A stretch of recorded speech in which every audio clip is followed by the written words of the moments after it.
السلام علیکم ورحمۃ اللہ وبرکاتہ۔ الحمد للہ رب العالمین والعاقبۃ للمتقین والصلاة والسلام علی سید الانبیاء والمرسلین وعلی آلہ واصحابہ الطیبین الطاہرین، اما بعد فاعوذ باللہ من الشیطان الرجیم، بسم اللہ الرحمن الرحیم۔ ولا تقولوا لمن يقتل في سبيل الله اموات بل احیاء ولكن لا تشعرون۔ صدق اللہ العظیم۔ غوث اعظم بمنی بے سرو ساما مدد قبلہ دین مدد کعبہ ایمان مدد، انتظار کرم تست من عینی را اے خدا جو خدا بینو خدا دا مدد، بگیردہ بے بلا افتادہ کشتی ضعیفان و شکستہ رات و پشتی، بحق کے خواجہ عثمان ہارون مدد کن یا معین الدین چشتی، مدد کن یا معین الدین چشتی، مدد کن یا معین الدین چشتی۔ نہایت ادب اور احترام کے ساتھ اپنے اور ساری کائنات کے مرکز عقیدت، دانائے سبل مولائے کل ختم الرسل، خسرو خوباں سیاح لامکاں وجہ کن فکاں، در اللہ المکنون سر اللہ المخزون، عالم ما کان و ما یکون، آب و گل انبیاء جان و دل اصفیاء، مطلع ہر سعادت مقطع ہر سیادت، خلاصہ کائنات فخر موجودات، حضور احمد مجتبی محمد مصطفیٰ، ارواحنا فدا صلی اللہ تعالی علیہ وآلہ وصحبہ وبارک وسلم کی بارگاہ اقدس و انور میں بلند آواز سے میرے ساتھ مل کر پڑھیں، الصلاۃ والسلام علیک یا رسول اللہ، الصلاۃ والسلام علیک یا نبی اللہ، الصلاۃ والسلام علیک یا نبی اللہ، الصلاۃ والسلام علیک یا حبیب اللہ، الصلاۃ والسلام علیک یا حبیب اللہ، وعلی آلک و اصحابک یا نور اللہ، وعلی آلک و صحابک یا نور اللہ، صلی اللہ تعالی علیہ وسلم۔ صلی اللہ تعالی علیہ وسلم۔ کس زباں سے ہو بیاں داستان اہل بیت، کس زباں سے ہو بیاں داستان اہل بیت، مدح گوئے مصطفیٰ ہے مدح خوان اہل بیت، ان کی پاکی کا خدائے پاک کرتا ہے بیاں، ان کی پاکی کا خدائے پاک کرتا ہے بیاں، آیے تطہیر سے ظاہر ہے شان اہل بیت، سبحان اللہ سبحان اللہ، سر کٹانا جان دینا کوئی تجھ سے سیکھ جائے، جان عالم ہو فدا اے خاندان اہل بیت، سبحان اللہ، اور حوریں کرتی ہے عروسان شہادت کا سنگھار، سبحان اللہ، خوب رو دولہا بنا ہے ہر جوان اہل بیت، سبحان اللہ، اپنا سودا بیچ کر بازار سونا کر گئے، اپنا سودا بیچ کر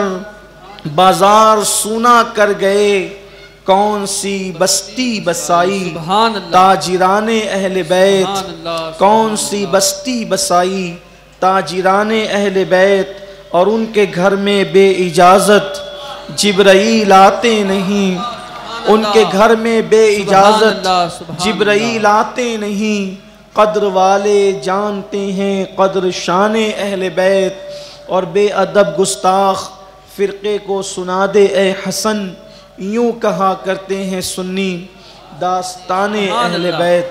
سبحان اللہ سبحان اللہ۔ کل کی نشست میں حضرت سیدنا امام مسلم ابن عقیل اور ان کے شہزادگان کی، ان کے شہزادوں کی شہادت اللہ کی توفیق سے پڑھی گئی، اور آج میرے خیال سے یہ 8ویں نشست ہے اور آج اس کے آگے کا ذکر توفیق الہی سے ہوا چاہتا ہے۔ یہی بات کہ ہر سال اور بار بار ان واقعات کو اس لیے دہرایا جا رہا ہے یا دہرایا جاتا رہا ہے یا دہرایا جائے گا تاکہ ہمارے مردہ قلوب کے اندر انقلاب کی رمق پیدا ہو اور عزم اور حوصلہ اللہ مسلم امہ کو عطا فرمائے۔ کل کی حکومتیں بھی یعنی جو بنو امیہ کی حکومت تھی اس نے بھی ذکر اہل بیت کو روکنے کی کوشش کی اور آج کے حکمراں بھی ذکر اہل بیت کو روکنے کی کوشش کر رہے ہیں۔ کبھی آپ نے سوچا کہ حکومتیں ہی کیوں روکتی ہے؟ ذکر اہل بیت کو حکومتیں ہی کیوں روکتی ہے؟ آپ کبھی نہیں دیکھیں گے کہ عوام کو ذکر اہل بیت سے چڑ ہو یا عوام کو ذکر کربلا سے چڑ ہو، نہیں۔ منع کرنے کے بعد بھی لوگ آتے ہیں، بلانے پر تو آتے تھے 21 سال تک سمجھ میں آیا، لیکن 22ویں سال تو منع کرنے پر بھی آئے۔ میں نے 15 دن پہلے اعلان کیا تھا کہ آپ لوگ نہیں آئیں گے محفل میں، منع کیا تھا کیونکہ لاک ڈاؤن کے حالات ہیں، ہمیں پتہ تھا کہ ہم بھی بہت بڑی محفل نہیں کر سکیں گے، لیکن اس محفل میں بس اتنی بات ہوئی تھی کہ جتنے لوگ یہاں ہفتہ وار اجتماع میں بس اتنے ہی لوگ آنا، بقیہ نہیں آنا۔ وجہ کہ محفل بڑی نہیں ہو سکتی تھی، ذمہ داریاں ہیں، لیکن اس کے باوجود بھی لوگ آئیں۔ تو عوام کا تو حال ہی ہے کہ اس نے محبت ہی کرنی ہے۔ حکمران نے کیوں منع کیا؟ کیونکہ جانتے تھے کہ کربلا جب تک دلوں میں زندہ ہیں کسی کی بھی باطل حکومت قائم نہیں رہ سکتی۔ یہ ہے کربلا، یہ ہے کہ جب تک دلوں میں کربلا کی رمق باقی ہے کوئی باطل حکمراں مسلمانوں پر حکومت کر نہیں سکتا۔ اس لیے ذکر کربلا کو ہر دور میں حکومتوں نے روکنے کی کوشش کی ہے، لیکن اللہ کا شکر ہے جتنا حاکم روکتے رہے اتنی رعایا ذکر اہل بیت کرتی رہی، اور جتنا کرتی رہی اتنا آگے بڑھتی رہی۔ یہ خاص بات ہے۔ تو میرے پیارے آقا صلی اللہ علیہ وسلم کے پیارے دیوانوں، ہم جو ذکر اہل پاک یا ذکر اہل بیت یا ذکر کربلا کر رہے ہیں، انشاءاللہ تبارک و تعالی اس سے دلوں کے اندر انقلاب کی رمق ہوگی، اس سے زندگیوں میں انقلاب آئے گا، اس میں دنیا میں انقلاب آئے گا، اس سے کائنات میں انقلاب آئے گا۔ میرے آقا صلی اللہ علیہ وسلم کے دیوانوں، تو آپ نے سماعت کیا تھا، اگر کل کی نشست تو آپ کو یاد ہوگی کہ امام پاک علی جدہ علیہ السلام کے پاس ٹھیک 3 ذی الحجہ کو امام مسلم کا خط پہنچتا ہے کہ امام حالات بڑے اچھے ہیں، آپ تشریف لے آئیں۔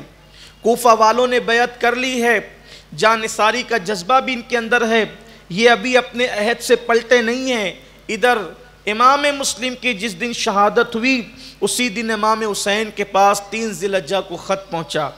امام علی مقام نے خط پڑھا، گھر والوں کو تیاری کا حکم دے دیا، اور پھر ادھر خاندان نبوت میں کوفہ جانے کے لیے تیاری شروع ہو گئی۔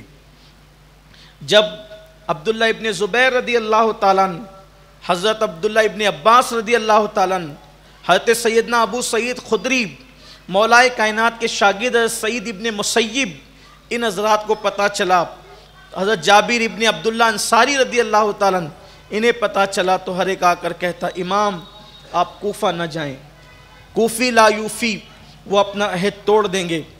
امام نے فرمایا کہ میں نے اپنا نمائندہ تمہارے مشورے پر کوفہ بھیجا اور یہ اس کا خط ہے، اس نے کہا کہ حالات اچھے ہیں، آپ تشریف لے آئیں، اس لیے اب میں نے جانا ہے۔ امام کو کہا گیا امام نہ جائیں، وہ محفل برخاست ہو گئی۔ انفرادی طور پر بھی لوگ آتے، اجتماعی طور پر بھی لوگ آتے۔ آخرکار حضرت عبداللہ ابن عباس حبر الامہ، رئیس المفسرین، سید المفسرین رضی اللہ تعالیٰ عنہ تشریف لائے اور کہا امام صبر کرنا چاہتا ہوں لیکن دل کو صبر نہیں ہوتا، اس لیے بار بار روکنا چاہتا ہوں۔ حضرت عبداللہ ابن عباس کہتے ہیں اگر مجھے یہ پتہ چلتا کہ میں آپ سے لڑ کر کے آپ کو روک لیتا، یعنی آپ سے جھگڑا کرتا آپ کو روکنے کے لیے، اور میرے لڑنے سے اور جھگڑنے سے آپ رک جاتے تو میں آپ کو روکنے کے لیے آپ سے جھگڑا بھی کر لیتا، صرف اس لیے کہ آپ نہ جائیں، اس لیے کہ اس وقت زمین کے اوپر آپ سے بہترین کوئی ہستی ہماری نظر میں موجود نہیں ہے۔ آپ زمین اور آسمان کے نیچے اور زمین کے اوپر سب سے بڑی ہستی ہے اس پوری کائنات کے اندر، آپ چلے جائیں گے اور شہید ہو جائیں گے تو کیا ہوگا؟ اس لیے اس وقت امت کو آپ کے سہارے کی ضرورت ہے، آپ تشریف نہ لے جائیں۔ جب بہت زور دیا انہوں نے اور بھی لوگوں نے زور دیا تو امام پاک نے آخر کار پھر یہ بات کہہ دی کہ میں جاؤں گا، اس کی وجہ یہ ہے کہ میں نے خواب دیکھا ہے، اور خواب میں میرے نانا جان محمد الرسول اللہ صلی اللہ علیہ وآلہ وسلم نے مجھے حکم دیا ہے۔ ابن عباس رضی اللہ تعالیٰ نے کہا کیا حکم دیا ہے؟ تو حضرت امام پاک نے فرمایا وہ حکم کیا ہے وہ مجھے بتانے کی اجازت نہیں ہے، اور جب تک میں زمین کے اوپر حیات رہوں گا اس وقت تک کہ وہ خواب کا راز کسی سے بیان نہیں کروں گا، اور مجھے جو حکم ہے میں وہ کر گزروں گا۔ آپ میری ایک ایک بات پر توجہ کریں تو آپ پر کربلا کا راز منکشف ہوتا جائے گا اور بات آپ پر کھلتی چلی جائے گی انشاءاللہ۔ امام پاک نے جب یہ بات کہی اب سب لوگ عاجز ہو گئے، اور حضرت ابن عباس نے امام کی پیشانی چومی اور کہا کہ امام ہم آپ کو اللہ کے سپرد کرتے ہیں۔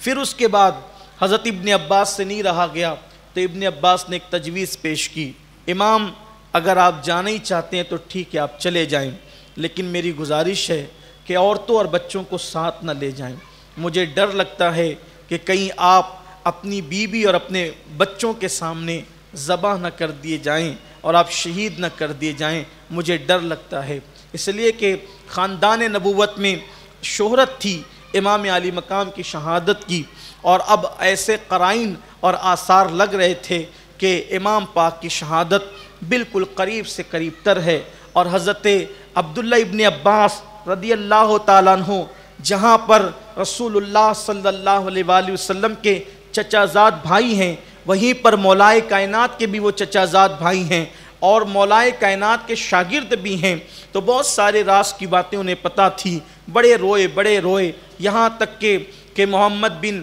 حنفیہ رضی اللہ تعالیٰ عنہ کو جب پتہ چلا کہ امام کوفہ کی طرف روانہ ہو رہے ہیں تو اتنا روئے کہ جس طشت میں وضو کر رہے تھے وہ آنسوؤں سے بھر گیا۔ بالآخر امام پاک نے اپنے خاندان کے ساتھ اپنے افراد کے ساتھ جو ہے وہ مکے سے کوفہ کی طرف کوچ کرنے کا ارادہ پختہ فرما لیا اور سواریاں تیار ہونے لگی۔ مورخین لکھتے ہیں کہ ذی الحجہ شریف کی 8ویں تاریخ تھی، یعنی کہ جس تاریخ کو 8 تاریخ کو حاجی مکۃ المکرمہ سے منی کی طرف روانہ ہوتے ہیں، حضرت امام علی مقام امام حسین حج چھوڑ کر کہاں تو مدینہ منورہ سے پیدل مکہ شریف آتے تھے اور 25 حج آپ نے پیدل ادا کیے، لیکن آج مکے میں موجود ہیں، امام حج کو ترک کرتے ہیں اور عمرہ پر اکتفا کرتے ہیں، اور عمرہ کے ساتھ جو ہے آپ احرام کھول دیتے ہیں اور پھر آپ کربلا کی طرف گویا کہ بظاہر تو کوفہ کا سفر ہے لیکن حقیقت میں یہ سفر کربلا کی طرف ہے۔ بڑا خوبصورت نقشہ استاذ زمن حضرت حسن بریلوی نے کھینچا ہے، وہ کہتے ہیں کہ امام علی مقام یہ نفل حج چھوڑ رہے ہیں لیکن امام علی مقام حج اکبر کی تیاری کر رہے ہیں۔ امام علی مقام ایک نفل حج چھوڑ کر حج اکبر کی تیاری کر رہے ہیں۔ اب دیکھیں انہوں نے حج کو کس طریقے سے فلسفہ حج کو کربلا سے کیسے منسلک کر کے بیان کیا ہے، یہ عاشقوں کی طبیعت ہے، کس شان سے بیان کرتے ہیں کربلا کو عاشقان رسول۔ حضرت استاذ زمن کہتے ہیں حاجی جب سعی کرتا ہے، سعی کرنا اس کو کہتے ہیں کہ وہ صفا سے لے کر مروہ تک کے جو ہے وہ دوڑتا ہے، تو اللہ اکبر حاجی جب سعی کرتا ہے تو اس کا ایک مقام صفا ہوتا ہے اور دوسرا مقام اس کا مروہ ہوتا ہے. وہ صفا اور مروہ کی صحیح کرتا ہے. لیکن اللہ اکبر، امام عالی مقام کا مسا کتنا طویل تھا کہ ایک مقام آپ کا مکہ المکرمہ تھا تو دوسرا مقام آپ کا کربلا تھا. اسی طریقے سے حاجی ذی الحجہ کے اندر اللہ اکبر جب وہ حج مکمل کرتا ہے تو 10ویں ذی الحجہ کو وہ منی کے میدان میں قربانی دیتا ہے جانور کی. امام حسین کا وہ حج اکبر تھا کہ حاجی منی میں قربانی دیں گے، حسین کربلا میں قربانی دیں گے. یہ 10 ذی الحجہ ہوگی، وہ 10 محرم ہوگی. یہاں مینڈے اور بکرے اور اونٹ ذبح ہوں گے، وہاں علی اکبر جیسا ہم شبیہ پیغمبر ذبح ہوگا. وہاں قاسم کی جوانی لٹے گی، وہاں علی اصغر جیسا معصوم شہزادہ ذبح ہوگا. میرے پیارے آقا صلی اللہ علیہ وآلہ وسلم کے پیارے دیوانوں، پھر دیکھیں تو صحیح، حاجی جب حج کے لیے آتے ہیں تو پھر منی کی وادیوں میں بازار بھی لگتا ہے، منی کی وادیوں میں بازار بھی لگتا ہے اور حاجیوں سے چیزیں خرید و فروخت کی جاتی ہے. حسین کربلا میں ایسی دکان لگائیں گے جس کی رونق قیامت تک کے باقی رہے گی. اللہ اکبر. پھر حال یہ ہے منی میں حج کر کے جب حج ختم ہو جاتا ہے تو 11 ذی الحجہ کے بعد پھر منی میں کوئی نظر نہیں آتا، لیکن حسین کا وہ حج اکبر ہوگا کہ منی میں پہلے رونق ہوتی ہے پھر منی خالی ہو جاتا ہے. لیکن یہ میدان کربلا ہے، جب تک حسین نہیں پہنچے تھے وہ کربلا ویران اور بے رونق تھا. حسین پہنچیں گے تو قیامت تک کے لیے کربلا آباد کر دیا جائے گا، کربلا آباد ہو جائے گا اور ایسا آباد ہوگا کہ اللہ اکبر. پھر وہاں 24 گھنٹے دیوانوں کا مجمع ہوگا، وہاں عاشقوں کی بھیڑ ہوگی. کیا حج اکبر کا انداز ہے. اور یاد رکھنا، حاجی جب حج کرتا ہے تو وہ گناہوں سے پاک ہو جاتا ہے، ایسے جیسے وہ اپنی ماں کے پیٹ سے آج ہی پیدا ہوا ہے. اس کے ایمان کو تحفظ ملتا ہے، اس کی آخرت کو تحفظ ملتا ہے. حسین وہ حج اکبر کریں گے کہ آپ کے اس حج اکبر کے صدقے میں پوری امت کی نجات کا سامان ہو جائے گا. وہ تو نوجوانان جنت کے سردار ہیں، وہ ایسا گویا کہ حج اکبر کر رہے ہیں. یہ امام علی مقام. اور پھر کعبۃ اللہ شریف تو پروانوں کو اپنی طرف کھینچ رہا ہے. کعبے کی انوار غلاف کعبہ سے چھن چھن کے نکلتے ہیں اور لوگوں کو دیوانوں کی طرح اپنی طرف کھینچتا ہے. لیکن حسین اللہ اکبر، یہاں لوگ کعبہ کے مشتاق ہیں. حسین ایسے حاجی ہیں جو کعبہ نہیں، آج رب کعبہ کے مشتاق ہیں. شوق کہتا ہے رکیے، ٹھہریے، کچھ دن کعبے کا طواف کر کے، منی کے ارکان ادا کر کے، عرفات کے وقوف ادا کر کے، رمی جمار کر کے نکلیں، پھر نکلیں.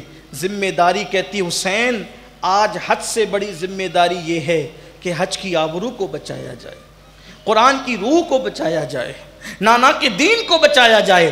پھر مولا حسین پاک مکہ المکرمہ سے 8ویں ذی الحجہ کو صوبے کوفہ روانہ ہو جاتے ہیں. آپ روانہ ہوئے، راستے میں ایک مشہور شاعر فرزدق جس کا نام تھا وہ ملا. امام نے اس سے پوچھا کوفہ سے آ رہے ہو، حالات کیا ہیں؟ آپ نے فرمایا، فرزدق نے کہا کہ میں اتنا بڑا لشکر میں نے دیکھا ہے کہ اس سے پہلے ایسا لشکر میں نے کبھی نہیں دیکھا. فرمایا کیا حالات ہیں؟ تو کہنے لگے فرزدق شاعر کہ کوفہ والوں کے دل آپ کے ساتھ ہیں، ان کے دل آپ کے ساتھ ہیں اور ان کی تلواریں بنو امیہ کے ساتھ ہیں. اور پھر آپ نے یہ سنا اور اب چونکہ آپ نکل چکے تھے، اس لیے کہ ہم کبھی بار بار واقعات پڑھتے ہیں، سنتے ہیں، سوچتے ہیں کہ ایسا ہو جاتا، ایسا ہو جاتا. یہ سب جو چیزیں ہو رہی تھی وہ بس اتمام حجت کے لیے اور یزید اور یزیدیت کو بے نقاب کرنے کے لیے، ورنہ امام کو تو پتا تھا کہ ہونا کیا ہے، اس لیے کہ سب بتا دیا گیا تھا. آگے آپ سنیں گے. پھر امام پاک اور آگے بڑھے. آگے بڑھنے کے بعد ایک مقام پر پہنچے اس مقام پر پہنچنے کے بعد آپ کو حضرت امام مسلم کی اور ان کے بچوں کی شہادت کی اطلاع ملی۔ پھر اس کے بعد آپ نے چاہا کیا کیا جائے، یہاں سے لوٹ جائیں۔ انہوں نے کوفہ والوں نے بے وفائی کر دی، تو امام مسلم کے بھائیوں نے کہا، ان کے بچوں نے کہا کہ ہم ان کے خون کا بدلہ لیں گے۔ اس طرح امام علی مقام پھر آگے بڑھے۔ ایک مقام پہ پہنچ کر آپ نے اپنے ایک نمائندے کو، قاصد کو، جناب قیس کو جو ہے وہ کوفہ روانہ کیا تھا، تو ان کی بھی شہادت کی خبر ملی کہ جب وہ قیس کوفہ پہنچے، کوفے والوں کو خط دینے کے لیے آپ نے راستے سے روانہ کیا تھا، تو اس وقت وہ پکڑ لیے گئے، چونکہ کوفہ والوں نے بے وفائی اور دغابازی کر دی تھی۔ تو اوپر لے جا کر کے دارالامارت پر لے جا کر جناب قیس کو کہا گیا کہ تم معاذ اللہ، استغفر اللہ، نقل کفر کفر نباشد، کہ کذاب ابن کذاب، معاذ اللہ حسین ابن علی پہ لعنت کرو تو تم بچو گے۔ وہ مرجانہ کا بچہ یہاں آ کر کے جذبات قابو نہیں رہتے، لیکن چونکہ محفل ذکر حسین ہے اس لیے بڑی احتیاط سے کام لینا پڑتا ہے۔ وہ بدبخت نے یہ بات کہی ابن زیاد کے بیٹے نے، اور کل میں نے ابن زیاد کا نسب نامہ آپ کو، زیاد کا نسب نامہ اور ابن زیاد کا نسب نامہ آپ کو پڑھ کے سنایا۔ دیکھیے لوگ کتنے بدبخت ہیں، خود جھوٹے اور کذاب ہو کر آل نبی کے بارے میں اس طرح کی بات کرتے ہیں۔ لیکن جناب قیس کی ہمت پر قربان جائیں، جب قیس کو کوفہ کے دارالامارت پر کھڑا کیا گیا، یہ کہ ان پر معاذ اللہ لعنت کرو، انہوں نے موقع کو غنیمت جانا اور اوپر کھڑے ہوئے، اور کھڑے ہونے کے بعد کہا کوفیو تم پر افسوس ہے کہ تم نے خط لکھ کر آل نبی کو بلایا اور آج رشوتیں لے کر ان کے ساتھ ہو گئے، ان کے خوف سے ان کے ساتھ ہو گئے، اللہ رسول کا خوف تمہیں نہ آیا۔ اور پھر کہا کہ حسین سچے کا بیٹا سچا ہے، اچھے کا بیٹا اچھا ہے، اور لعنت ہے زیاد پر اور ابن زیاد پر، اس کے باپ پر اور اس پر لعنت ہے۔ پھر کہا یزید پر لعنت ہے۔ جب یہ بات ان لوگوں نے سنی تو جھلا گئے، حکومت وقت کے بادشاہ کے خلاف لعنت، یہ جرأت تھی حضرت قیس کی۔ پھر وہاں سے ان کو شہید کر دیا گیا اور ان کو اوپر سے پھینک دیا گیا، یہ بھی ایک شہادت ہوئی۔ امام علی مقام پھر آگے بڑھے، جب آگے بڑھے تو ایک مقام پر آپ کو حضرت عدی ابن حاتم کے بیٹے، عدی بن حاتم تائی، یہ حاتم تائی کے بیٹے عدی یہ صحابی ہیں، اور ان کے بیٹے حضرت طور ماہ یہ نظر آئے اپنے ساتھیوں کے ساتھ۔ امام پاک سے انہوں نے ملاقات کی، اور ملاقات کرنے کے بعد انہوں نے عرض کیا کہ امام میں کوفے سے آ رہا ہوں۔ امام مسلم کی شہادت ہو گئی، ہانی کی بھی شہادت ہو گئی، اور فرمایا کہ اب آپ کوفے نہ جائیں، آپ ایک کام کریں، آپ ہمارے قبیلے کی طرف چلیں، آپ ہمارے قبیلے کی طرف چلیں جو یمن کی سرحدوں سے ملتا ہے، ہم پہاڑی علاقوں میں رہتے ہیں، وہاں کوئی نہیں آئے گا، اور صرف 20 دن کی مہلت آپ مجھے دیں، میں ایک لشکر جرار تیار کر کے آپ کے ساتھ رہوں گا اور پھر ان کو مزہ چکھائیں گے۔ امام نے فرمایا کہ اللہ تمہیں جزائے خیر دے، لیکن مجھے تو کسی اور بات کا حکم ہوتا ہے، اور آپ نے اپنے سفر کو جاری رکھا۔ امام پاک سے انہوں نے کہا کہ میں کوفہ سے اپنے بال بچوں کے اخراجات لے کر کے وطن جا رہا ہوں، تھوڑی دور پر میرا علاقہ ہے، تو میں وہ سامان پہنچا کر واپس آتا ہوں۔ طور ماہ واپس آئے بھی، لیکن جب واپس آئے تو امام علی مقام کی شہادت ہو چکی تھی۔ پھر اس کے بعد کوہ ذی الحشم پر جب یہ قافلہ پہنچا تو وہاں پر آپ نے چونکہ پڑاؤ ڈالا ہوا تھا، دیکھا کہ دور سے لشکر آ رہا ہے۔ مورخین نے لکھا ہے کہ 1000 یا 1500 کا وہ لشکر تھا، اور اس کی قیادت حور بن یزید نام کے ایک شخص کر رہے تھے۔ وہ آئے، اور آنے کے بعد انہوں نے امام سے کہا کہ ابن زیاد نے مجھے بھیجا ہے تاکہ میں آپ کو قید کر کے اس کے پاس لے جاؤں۔ حضرت حر نے جب یہ بات کہی کہ میں معاذ اللہ قید کر کے آپ کو لے جاؤں، امام پاک نے فرمایا حر تیری ماں تجھ پر روئے، کیا تو مجھے قیدی بنا کے لے جائے گا؟ حر نے جواب دیا امام یہ بات اگر عرب میں کوئی انسان مجھ سے کہتا تو میں اس کی ماں کو پلٹ کر جواب دیتا، لیکن میں آپ کی امی جان کو پلٹ کر جواب نہیں دوں گا، اس لیے کہ آپ کی ماں بنت پیمبر فاطمۃ الزہرا کی ذات ہے، اس لیے میں پلٹ کر کوئی جواب آپ کو نہیں دوں گا۔ میں سمجھتا ہوں کہ بہت ساری وجوہات میں سے سب سے بڑی وجہ مجھے یہ لگتی ہے کہ حر نے پلٹ کر سیدہ فاطمۃ الزہرا کی شان میں کوئی بے ادبی نہیں کی۔ اللہ کو منظور نہ ہوا جو میرے نبی کی شہزادی کے نام کا اتنا احترام کرتا ہے وہ جہنم میں کیسے چلا جائے، اس لیے قدرت نے حر کو پلٹنے کی توفیق عطا فرمائی۔ دیکھو یہ نام فاطمۃ الزہرا کے احترام کی برکت ہے، یہ تعظیم کی برکت ہے کہ حر کو اللہ نے پلٹنا نصیب فرمایا۔ کہتے ہیں امام پاک نے دیکھا کہ حر جو ہے اس کے ساتھی اور اس کی سواریاں کانپ رہی ہے، ہانپ رہی ہے، ہپائی ہے ان کے اندر۔ فرمایا کہ یہ تیری سواریاں کیوں ہانپتی ہے؟ حر نے کہا ابن زیاد کا حکم تھا کہ کوفہ سے لے کر حسین جہاں پر موجود ہے وہاں تک پڑاؤ نہ کرنا، رکنا نہیں، تو میں دوڑاتے ہوئے آیا ہوں، کہیں رکا نہیں ہوں، تو ان کو پانی کی پیاس لگی ہے۔ امام نے فرمایا ہمارے پاس پانی موجود ہے، لے تو بھی اپنی سپاہ کو پلا اور اپنی سواریوں کو پلا۔ امام نے اپنا پانی دے دیا۔ اس کے بعد نماز کا وقت آیا، امام نے اذان دینے کے لیے حکم فرمایا، اذان ہوئی، اور پھر امام نے فرمایا حر تو الگ اپنی نماز پڑھے گا یا ہمارے ساتھ نماز پڑھے گا؟ اس نے کہا امام آپ ہی کی اقتداء میں نماز ادا کروں گا۔ اس کے بعد پھر یہ ہوا کہ امام علی مقام کو وہ لے کر کے چلتا رہا۔ بالآخر المختصر یہ کہ امام پاک کو وہ لے کر کے چلا اور اس کے پاس ابن زیاد بدنہاد کا خط آیا، جو حر نے خط لکھا تھا اس کا جواب آیا کہ حسین کے میں ساتھ میں ہوں، اور امام علی مقام یہ کہتے ہیں کہ میں خود نہیں آیا ہوں، میں بلایا گیا ہوں، کوفیوں نے مجھے خط لکھے ہیں، تقریباً 150 سے زائد خطوط ہیں جو انہوں نے مجھے بتائے۔ وہ کہتے ہیں کہ میرا آنا اگر نامنظور ہے تو میں واپس چلا جاتا ہوں۔ یہ باتیں کبھی سن کر لوگ یہ سوچتے ہیں کہ جب آپ آئے تھے تو آپ واپس جانے کی بات کیوں کر رہے تھے؟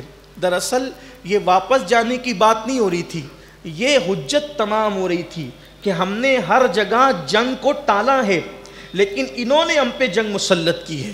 امام پاک معاملہ کلیئر کرتے جا رہے ہیں، یزیدیت کو بے نقاب کرتے جا رہے ہیں۔ آپ فرماتے ہیں کہ میں واپس جانے کے لیے نہیں کہا، واپس جانے کی بات کی، لیکن آپ جانتے تھے واپس جانے نہیں دیں گے، تو چونکہ آپ باطل کو مکمل بے نقاب کرنا چاہتے تھے کہ ہم تو جنگ ٹال رہے تھے، ہم پر جنگ مسلط کی، ہم پہ ظلم کیا گیا، امام پاک پورا پکچر گویا کہ کلیئر کر رہے ہیں۔ تو ابن زیاد کے پاس حر نے خوش ہو کر خط لکھا تھا کہ دیکھو اب وہ تو واپس جانے کی بات کرتے ہیں، تو اس بدبخت نے کہا کہ ان پہ سختی کر اور ان کو راستے سے ہٹا کر کسی میدان میں اتار۔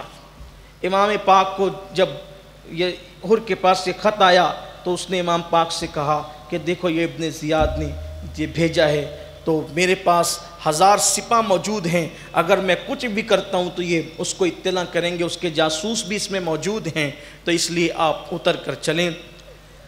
المختصر یہ کہ امام پاک نے جب راستہ بدلا تو ایک وادی کے اندر آپ اترے۔ جب اس وادی کے اندر آپ اترے تو اس وادی کا حال یہ تھا کہ مورخین لکھتے ہیں کہ وہ وادی میں ایسی عجیب و غریب بو آتی تھی، اس کی بو ایسی تھی جس سے یوں لگتا تھا کہ تکلیف اور بلائیں، جس کوئی مقام پہ پہنچو تو کیسے وحشت ہوتی ہے، ویسی وحشت کی بات تھی۔ وہ قافلے کے لوگ کہتے تھے کہ امام کیا یہاں تو دل نہیں لگتا، دل گھبراتا ہے، بلکہ جب وہاں پر خیمے لگانے کے لیے جو ہے وہ میکیں ٹھوکی گئی تو وہاں سے تازہ خون نکل آیا۔ امام پاک کی بہن سیدہ زینب پاک نے فرمایا کہ بھائی یہاں سے تو خون نکلتا ہے۔ امام پاک کے پاس جو ہے وہ ایک مٹی تھی آپ کے ساتھ۔ ذبح عظیم کے مصنف لکھتے ہیں کہ ایک مٹی تھی آپ کے پاس، آپ نے وہ مٹی نکالی اور وہ مٹی اس میدان کی مٹی اٹھائی اور دونوں کو ملایا تو دونوں کا رنگ ایک تھا۔ امام پاک نے فرمایا اس کو کیا کہتے ہیں؟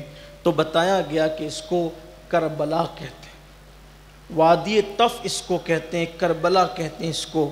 امام نے فرمایا اللہ اس کے رسول نے سچ فرمایا۔ پھر آپ نے فرمایا کہ یہی وہ مقام ہے جہاں پر ہماری آخری آرام گاہ ہے، اب یہاں سے ہم نے نہیں جانا ہے۔ حالانکہ بعض مورخین نے یہ بھی لکھا ہے کہ وہاں آپ رکے اور رکنے کے بعد حر نے کہا کہ میں عورتوں اور بچوں کا بہانہ کر کے اپنی سپاہ کو دور لے جا کر کے روکوں گا اور آپ رات کو چلے جائیں۔ لیکن امام علی مقام رات بھر جاتے، صبح کو جب واپس آتے تو اسی میدان میں، دوسرے دن بھی یہی، تیسرے دن بھی یہی ہوا۔ بالآخر امام نے فرمایا یہ کون سا مقام ہے؟ تو کہا یہ کربلا ہے، وہیں پر خیمے لگ گئے۔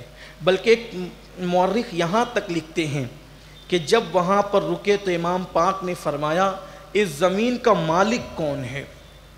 اس زمین کا مالک کون ہے؟ تو کہا گیا کہ فلاں اس کا مالک ہے۔ تو کہا اس کو اس کی رقم ادا کرو۔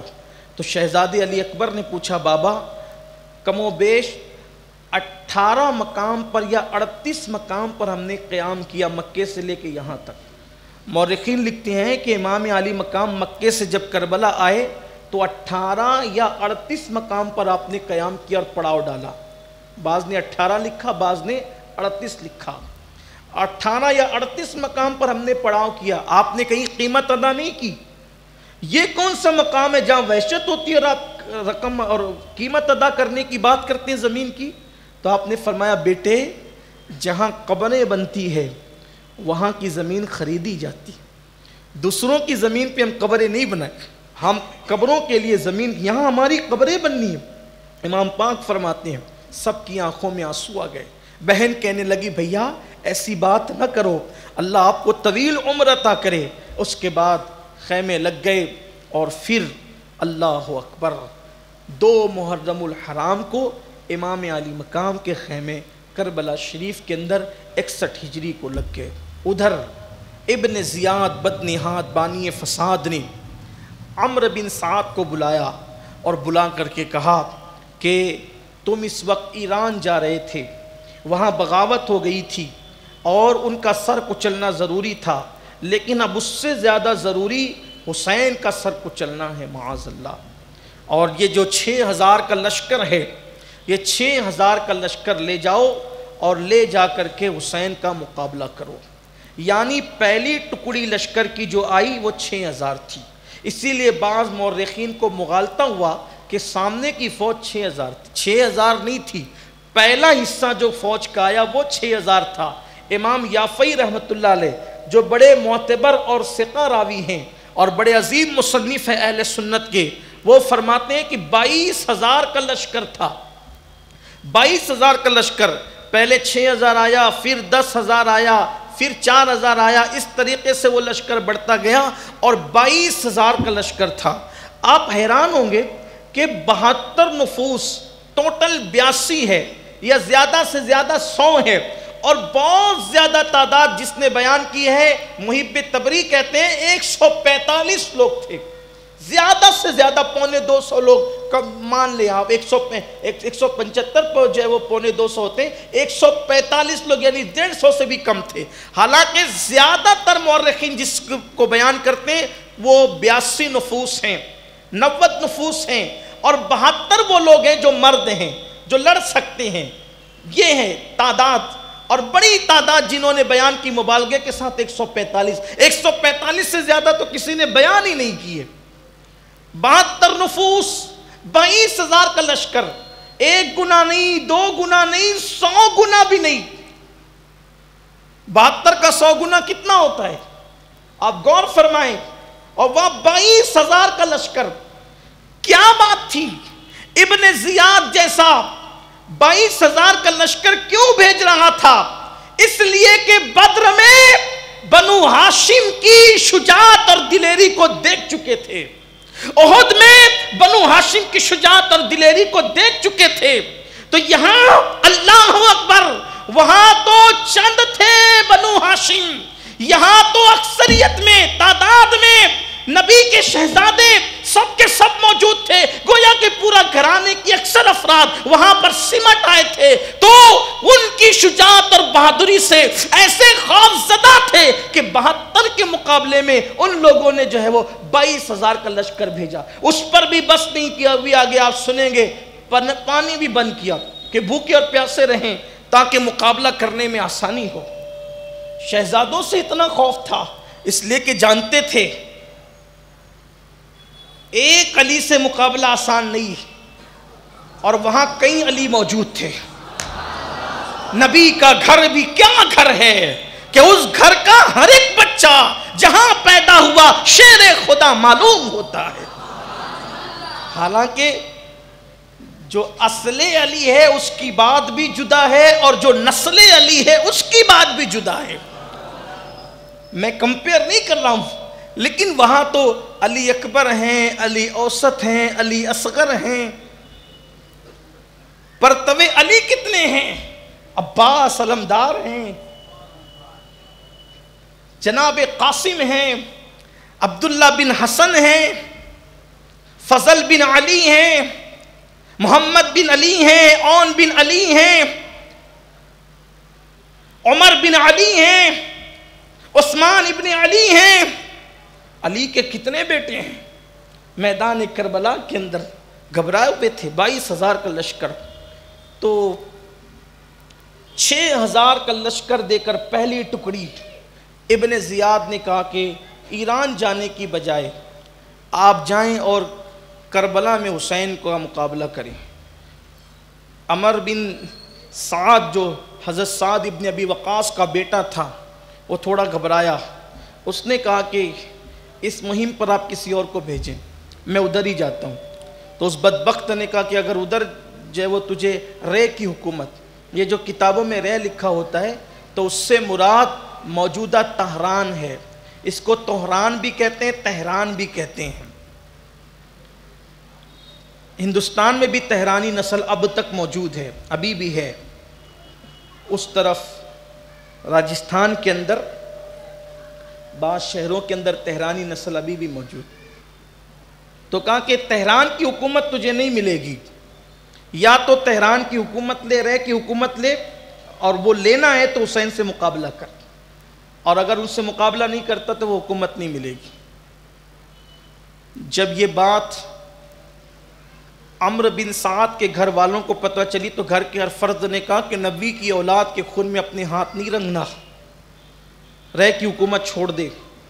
لیکن یہ مصیبت مول مت لکھ، قیامت تک لوگ تجھ پر لعنت کرتے رہیں گے، تان کرتے رہیں گے، یہ کام نہیں کرنا۔ وہ سوچتا رہا، اس کے بھانجے نے، اس کے بیٹوں نے بھی اس کو مشورہ دیا، لیکن انسان پر جب دنیا کا نشہ چڑھ جاتا ہے، دنیا کی محبت کا نشہ، تو پھر وہ جلدی سے مانتا نہیں ہے۔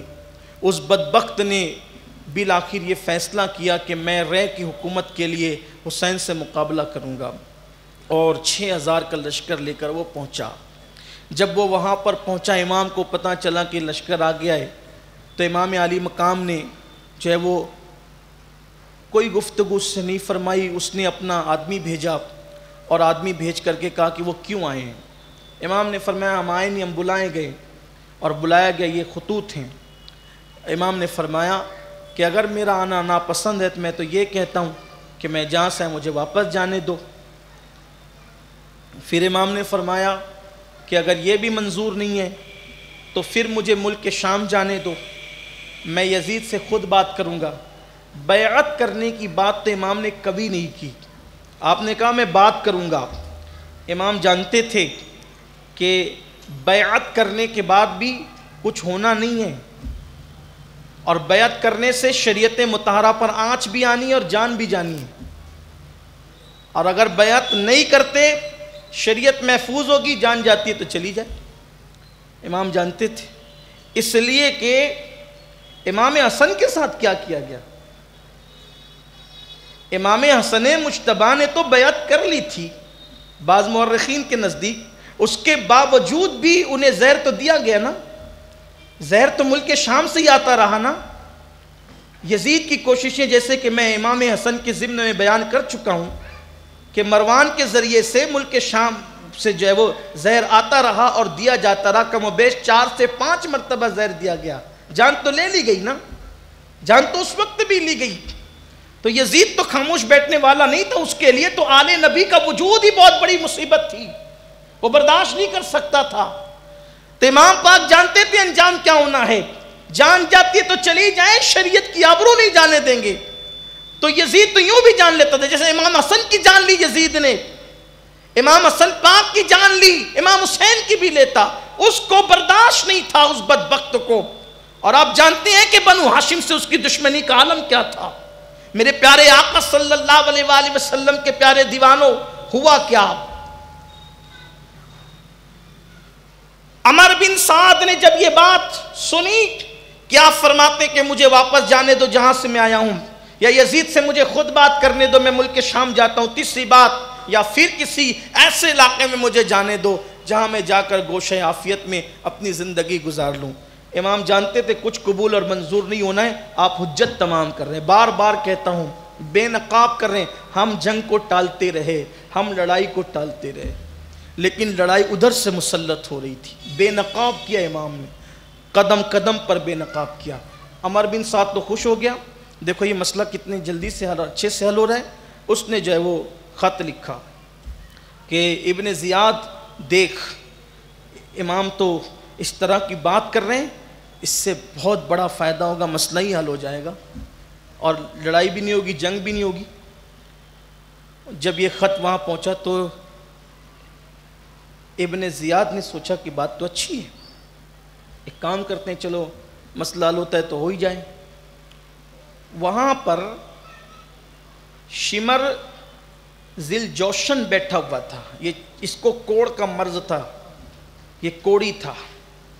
وہ بدبخت بیٹھا ہوا تھا. اس نے کہا ابن زیاد سے کہ آج وہ تیرے قبضے میں ہے, اور اگر آج وہ تیرے قبضے میں ہے تو چھوڑ دے گا تو تو ذلیل ہو جائے گا.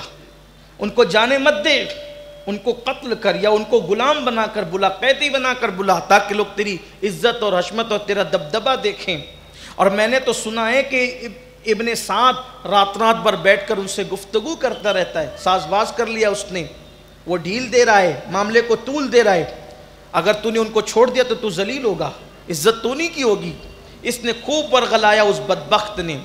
دیکھو امراض قدرت دیتی ہے, کسی کو اگر مرض قدرت بطور امتحان مرض دے, قدرت دے, ہم اس پر کوئی بات نہیں کرتے. لیکن قدرت جو ہے نا, ایسے امراض جو ہے وہ ذلیلوں کو دیتی. ذلیل لوگ اگر قدرت کسی نیک بندے کو دے تو اس کی طرف سے آزمائش اور امتحان ہوتے ہیں, درجات بلندی کا ذریعہ ہوتے ہیں, آدمی دیکھ کے پتہ چلتا ہے. لیکن یہ جو کوڑی تھا, حضور نے فرمایا وہ کوڑی کتا, سرکار علیہ السلام کی حدیث, جلال دیکھیں حدیث نبوی کا, فرمایا کہ میں دیکھ رہا ہوں کہ میرے خون میں کوڑی کتا, برس والا کتا, برس زدہ کتا منہ ڈبو رہا ہے. یاد رکھنا سنیوں, اچھی طرح یاد رکھنا, اہل بیت کی دشمنی کوڑی بنا دیتی ہے, اہل بیت کی دشمنی لا ولد اور بانج بنا دیتی ہے, اہل بیت کی دشمنی ذلیل اور رسوا کر دیتی ہے. اللہ تبارک و تعالی زبان دے, دولت دے, طاقت دے, قوت دے, تو ظلم نہیں کرنا. ظلم کتے پہ کرو گے تو بھی نتیجہ بھیانک ہے, ظلم جانور پہ کرو گے تو بھی نتیجہ بھیانک ہے, ظلم بیوی بچوں پہ کرو گے تو بھی نتیجہ بھیانک ہے. لیکن جب ظلم اہل بیت پہ کرو گے تو اہل بیت پہ ظلم کا نتیجہ یہ ہے کہ تم نے رسول اللہ سے ڈائریکٹ لڑائی مول لی ہے. جب کوئی کسی عام ولی سے لڑائی کرتا ہے, دشمنی لیتا ہے, تو اللہ فرماتا ہے جو میرے ولی کے ساتھ بغض رکھے میں اس کے ساتھ اعلان جنگ کرتا ہوں. مجھے بتاؤ جو اولیاء حسین کے در کے غلام ہیں, جب ان سے بغض رکھنے والوں سے قدرت جنگ کا اعلان کرتی ہے تو وہ حسین ابن علی جن کے بارے میں حضرت شاہ نیاز بے نیاز نے فرمایا اللہ اکبر، اے دل بگیر دامن سلطان اولیاء، اے دل بگیر دامن سلطان اولیاء، یعنی حسین ابن علی جان اولیاء، اولیاء کی جان ہے حسین، حسین پاک ولیوں کی جان ہے۔ اللہ اکبر۔ تو وہ کوڑی کتا شمر لعین اس بدبخت نے کہا کہ ایسا ہو رہا ہے، اس کو چڑھایا ابن زیاد بدنہاد کو، وہ بھی کوئی شریف تو تھا نہیں، زنا کی اولاد تھا وہ، غصے میں نہیں کہہ رہا ہوں میں، کل نسب نامہ اس کا پڑھ چکا ہوں، آپ سن چکے ہیں۔ تو اس بدبخت نے پھر اور لشکر بھیجا اور لشکر بھیجا، اس سے 22,000 کا لشکر جمع ہوا اور خط میں بھیجا لکھ کر کے شمر کے ہاتھوں ابن سعد کے نام، تو یہ کام نہیں کرتا تو تیری گردن اڑا دی جائے گی اور یہ کام شمر کرے گا، یہ کام شمر کرے گا۔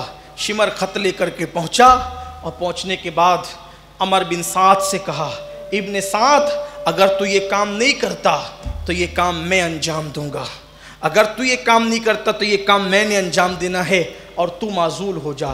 اس نے کہا نہیں، میں یہ کام انجام دوں گا کیونکہ مجھے رے کی حکومت چاہیے، طہران کی حکومت چاہیے۔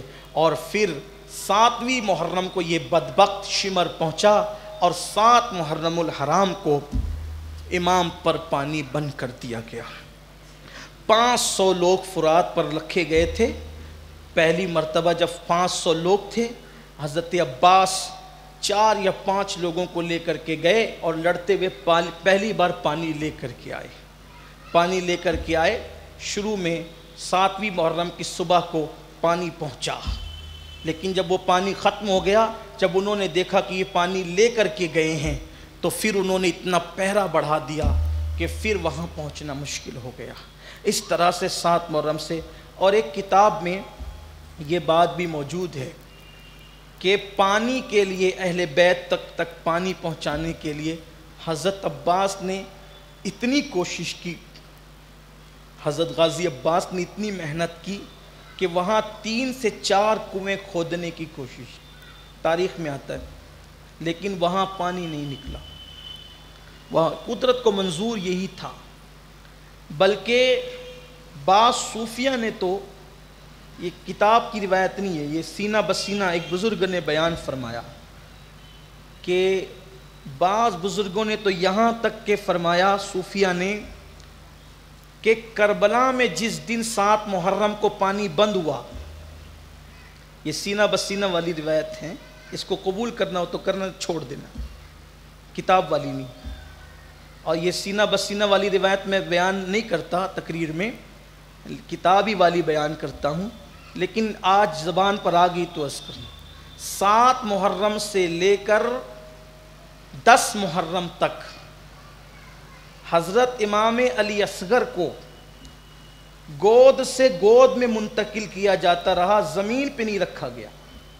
یہ ہمارے صوفیہ نے بیان کیا ہے، ہمارے بزرگوں نے، ہمارے مشائخ نے بیان کیا ہے۔ 7 محرم سے پانی بند ہونے سے لے کر 10 محرم تک علی اصغر گود میں یا جھولے میں رہے، زمین پہ نہیں ڈالے گئے۔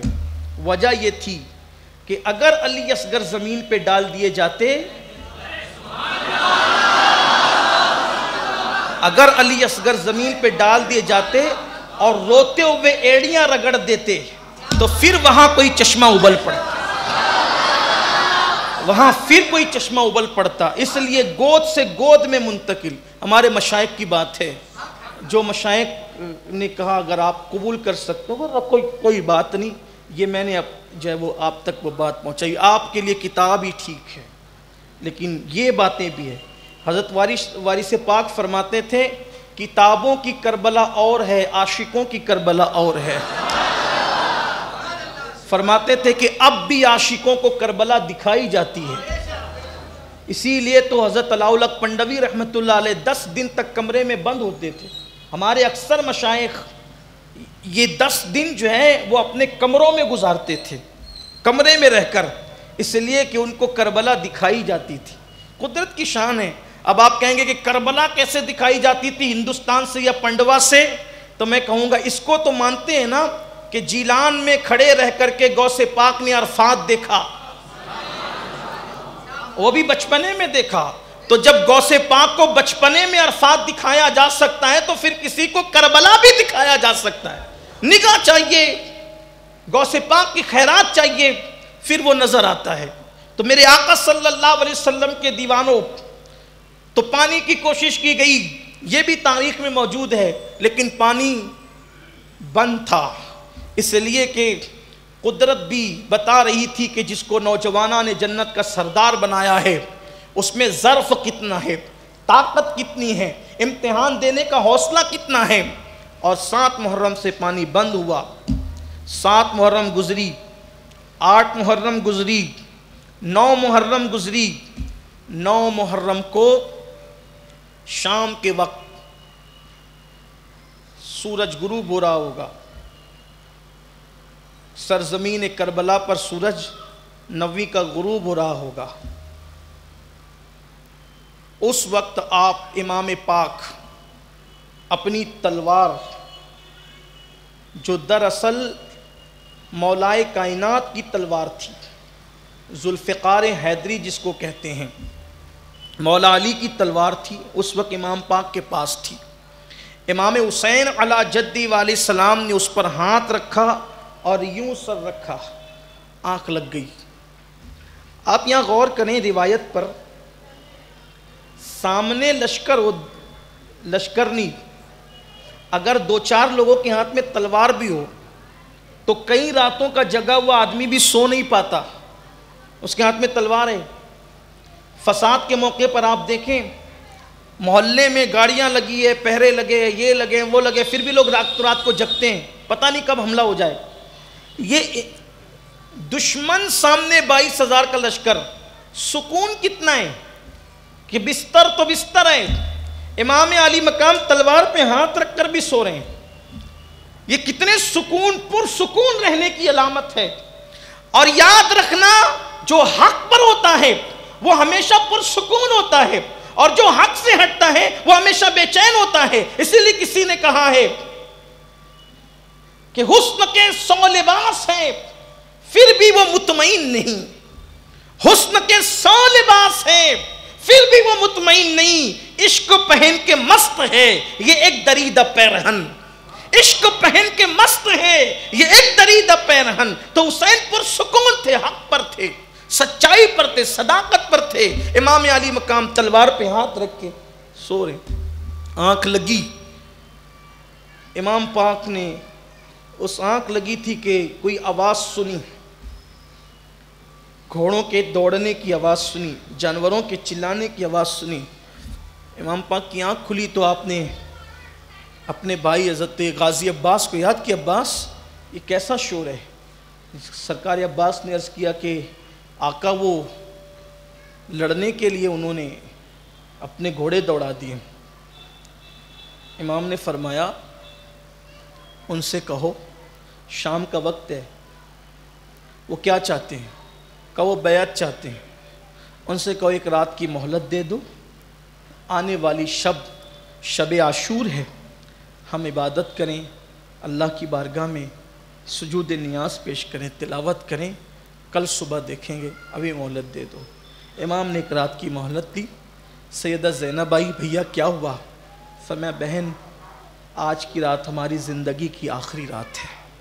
بہن رو پڑی، ایسا نہ کہو۔ فرمایا ابھی آنکھ لگی تھی کہ نانا جان خواب میں آئے تھے، میں نے کہا آقا کیا ہو رہا ہے، آپ کی امت کیا کر رہی ہے؟ فرمایا حسین غم نہ کر، بہت جلد آپ ہمارے پاس آ جاؤ گے، بس ایک رات کی دیری ہے۔ رو پڑی سیدہ پاک، آپ نے تسلی دی۔ اب یہ شب عاشور ہے، یعنی کل ہمارے یہاں جو شب آئے گی شب عاشور، 61 ہجری کی شب عاشور۔ امام پاک نے مہلت لی۔ مہلت لینے کے بعد پہلے آپ نے سب کو جمع کیا، اور جمع کرنے کے بعد ایک خیمے میں، جو بڑا خیمہ تھا، اس میں سب آوان و انصار کو، اہل بیت کو، سب کو جمع کیا۔ اس میں سارے مرد تھے، اور امام نے فرمایا اللہ کی تعریف، اللہ کی حمد، جس نے ہمارے نانا کو سید الانبیاء اور سید العالمین بنایا، ان پہ درود و سلام، اور اس نے ہمیں اہل بیت بنایا، اس آخری نبی کی قرآن نازل کیا، قرآن سے ہمیں مکرم کیا، معظم کیا، آپ یہ سب پڑھنے کے بعد فرماتے ہیں اے میرے جانثارو، میرے ساتھیو، بات یہ ہے کہ یہ میرے خون کے پیاسے ہیں۔ مجھے پتہ ہے کہ جتنے وفادار میرے ساتھی ہیں اس وقت روئے زمین پر اتنے وفادار کسی کے ساتھی نہیں ہیں، لیکن بات اتنی ضرور ہے کہ یہ جو یزیدی اور شامی ہے یہ صرف میرے خون کے پیاسے ہیں۔ ایک کام کرو، تم میں کا ہر آدمی ایک ایک اونٹنی لے لے، ایک ایک سواری لے لے، اور ایک آدمی میرے ایک رشتہ دار کا ہاتھ پکڑے اور لے کر کے اس خیمے سے نکل جائے۔ تم چلے جاؤ، وہ تمہیں نہیں روکیں گے، تمہیں منع نہیں کریں گے، کیونکہ ان کو تکلیف مجھ سے ہے، وہ مجھے قتل کر کے مطمئن ہو جائیں گے۔ میں تم سے قیامت میں کوئی مواخذہ نہیں کروں گا، میں تمہارے لیے کوئی شکایت نہیں کروں گا، جاؤ تم سب چلے جاؤ، تمہاری جانیں بچ جائے گی۔ اور یہ کہہ کر امام نے چراغ بجھا دیا، اور چراغ بجھا کر کے فرمایا اگر تمہیں میرے سامنے اٹھ کر جانے میں جھجک ہوتی ہے تو میں نے چراغ بجھا دیا، میں تم میں سے کسی کو دیکھ نہیں پاتا، جاؤ اندھیرے میں نکل کر کے چلے جاؤ۔ اگر قیامت تک کوفہ والوں کی بے وفائی یاد کی جائے گی تو قیامت تک ان 72 تنوں کی وفا کو بھی یاد کیا جائے گا۔ جب امام حسین نے چراغ کو گل کر دیا اور بجھا دیا اور دیر تک آپ خاموش رہے تو پورے خیمے سے سسکیوں کی آواز اٹھ رہی تھی، اور پورا خیمہ گویا کہ سسکیوں سے گونج رہا تھا۔ خیمے کے اندر سسکیاں ہی سسکیاں تھی۔ بہت دیر گزرنے کے بعد جب چراغ روشن کیا گیا تو کوئی ایک بھی کم نہیں تھا۔ حضرت مسلم ابن اوسجہ اسدی کھڑے ہو کر کہتے ہیں امام آپ یہ سمجھتے ہیں کہ ہم آپ کو ان برے حالات میں چھوڑ کر چلے جائیں گے، اور آپ کے بعد جینے کا مطلب کیا ہے؟ غازی عباس کہتے ہیں میرے آقا ہم تو دنیا میں آئے اس دن کے لیے تھے کہ ہم حسین کے قدموں پر اپنی جانوں کی نظریں پیش کر دیں گے۔ حضرت مسلم ابن عقیل کے بیٹے، مولائے کائنات کے اور دوسرے شہزادے، امام قاسم، سب کے سب امام سے کہتے ہیں جب تک ہمارا وجود ہے ہم آپ کو چھوڑ کر نہیں جائیں گے، اور ہم لوگوں کو کیا جواب دیں گے کہ ہم نے دشمن کے نرغے میں آپ کو چھوڑ کر چلے گئے؟ بی بی زہرا کو کیا منہ دکھائیں گے؟ رسول اللہ کو کیا منہ دکھائیں گے؟ امام جب تک ہم ہیں، آوان و انصار نے کہا آپ تو آپ ہیں، آپ کی کسی اولاد پر بھی ہم حرف نہیں آنے دیں گے، غبار نہیں اڑنے دیں گے۔ امام نے سب کو دعا دی، اور دعا دینے کے بعد فرمایا جاؤ اپنے اپنے خیموں میں چلے جاؤ اور اللہ کی بارگاہ میں عبادت کرو، توبہ استغفار کرو، درود پڑھو، اور اس طرح آہوزاری کر کے اپنی رات کو گزارو۔ سنیو، میں بھی آپ سے کہتا ہوں کل کی شب عاشور ہے، توبہ استغفار دعائیں خوب کرنا، ادھر ادھر گھومنا پھرنا، آوارہ گردی کرنا سب چھوڑو۔ امام کو عبادت کتنی پسند تھی کہ امام نے عبادت کی خاطر ایک رات کی مہلت لی۔ پھر اس کے بعد آپ خواتین کے خیمے میں گئے۔ سیدہ زینب اپنے بھائی کا ہاتھ پکڑ کر رونے لگی، بھیا کیا ہمارے خیمے اجڑ جائیں گے؟ آپ نے فرمایا بہن صبر کرو، سالار قافلہ اب اس قافلے کی تم ہی ہو، میں تمہیں وصیت کرتا ہوں، اور سینہ نہیں پیٹنا، کپڑے نہیں پھاڑنا، منہ پہ تماچے نہیں لگانا، صبر سے کام لینا، بہت صبر کرنا، وصیت کی۔ اور حمید بن مسلم کہتے ہیں کہ میں نے شب عاشور امام حسین کے جب خیمے میں دیکھا تو بڑی مدھم آواز سے امام حسین قرآن کی تلاوت کر رہے اور مسلسل رو رہے تھے، آنکھوں میں آنسو تھے۔ یعنی تلاوت سے کتنا پیار تھا، قرآن سے کتنا پیار تھا، قرآن سے کتنی محبت تھی۔ میں صرف یہاں آپ سے پوچھنا چاہتا ہوں ان حسینیوں سے، اور دنیا بھر میں جہاں تک میری آواز پہنچ رہی ہے وہاں تلاوت کے لیے مہلت مانگی دشمن سے، عبادت کے لیے، ذرا سوچیں آج سے پہلے کب ہم نے قرآن کھولا تھا اور کب تلاوت کی تھی؟ قرآن سے ہم کتنا دور ہو گئے، آپ غور کریں تو یاد بھی نہیں آئے گا کہ ہم نے آج سے پہلے قرآن کب کھولا تھا اور کب قرآن کھول کے پڑھا تھا۔ حمید بن مسلم کہتا ہے کہ میں نے تلاوت کی آواز سنی اور بہت خوبصورت تھی امام کی آواز۔ بہرحال وہ شب عاشور گزری اور گزرنے کے بعد پھر صبح نمودار ہوئی۔ وہ عاشور کی صبح تھی 61 ہجری کی، جس کو قیامت تک کے لیے لوگ یاد رکھیں گے، دوست اور دشمن سب یاد رکھیں گے۔ صبح صادق طلوع ہوئی۔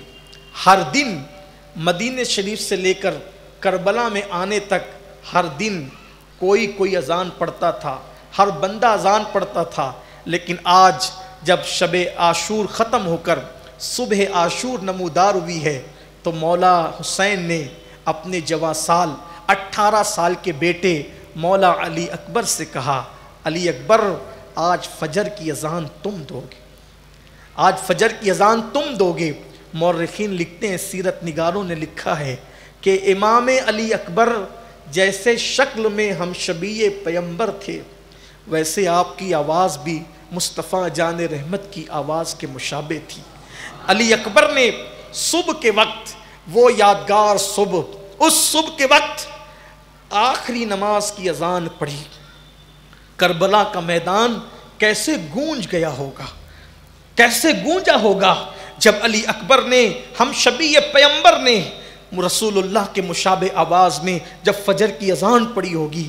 فجر کی اذان پڑھی، کیا مؤذن تھا کربلا کا، مؤذن کربلا کون ہے؟ علی اکبر اذان پڑھتے ہیں اور فجر کی وہ آخری نماز جماعت کے ساتھ جو کربلا میں ہوتی ہے اس کو امام حسین پڑھاتے ہیں۔ کیا لطف آیا ہوگا، کیا لذت آئی ہوگی۔ جن کے گھر میں قرآن نازل ہوا، آج وہ قرآن اللہ اکبر جب پڑھ رہے ہوں گے کیا کیفیت ہوگا، کیا کیف ہوگا، کیا سرور ہوگا۔